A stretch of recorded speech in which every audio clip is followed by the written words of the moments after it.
First Chronicles chapter 28. David's plans for the temple. David summoned all the officials of Israel to assemble at Jerusalem, the officers over the tribes, the commanders of the divisions in the service of the king, the commanders of thousands and commanders of hundreds, and the officials in charge of all the property and livestock belonging to the king and his sons, together with the palace officials, the mighty men, and all the brave warriors. King David rose to his feet and said, "Listen to me, my brothers and my people. I had it in my heart to build a house as a place of rest for the ark of the covenant of the Lord, for the footstool of our God, and I made plans to build it. But God said to me, 'You are not to build a house for my name, because you are a warrior and have shed blood.' Yet the Lord, the God of Israel, chose me from my whole family to be king over Israel forever. He chose Judah as leader, and from the house of Judah he chose my family, and from my father's sons he was pleased to make me king over all Israel, of all my sons, and the Lord has given me many. He has chosen my son Solomon to sit on the throne of the kingdom of the Lord over Israel. He said to me, 'Solomon, your son, is the one who will build my house and my courts, for I have chosen him to be my son, and I will be his father.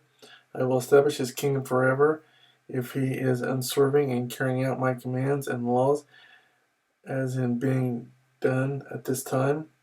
So now I charge you in the sight of all Israel, and of the assembly of the Lord, and in the hearing of our God, be careful to follow all the commands of the Lord your God, that you may possess this good land, and pass it on as an inheritance to your descendants forever.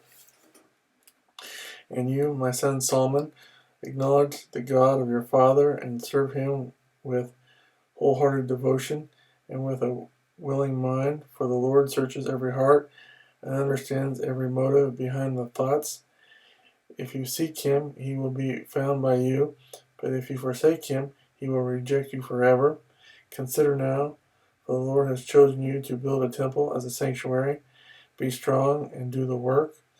Then David gave his son Solomon the plans for the portico of the temple, its buildings, its storerooms, its upper parts, its inner rooms, and the place of atonement.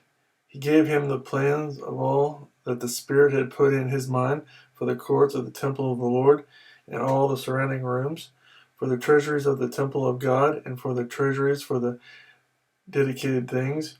He gave him instructions for the divisions of the priests and Levites, and for all the work of serving in the temple of the Lord, as well as for all the articles to be used in its service.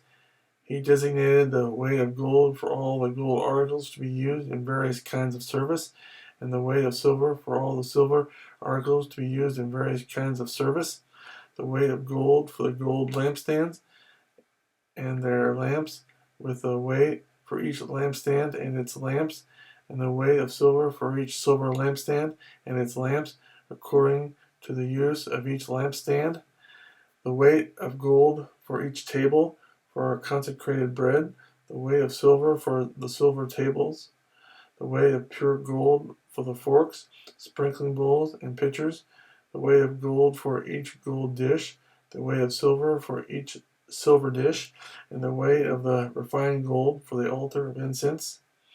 He also gave him the plan for the chariot, that is, the cherubim of gold that spread their wings and sheltered the ark of the covenant of the Lord.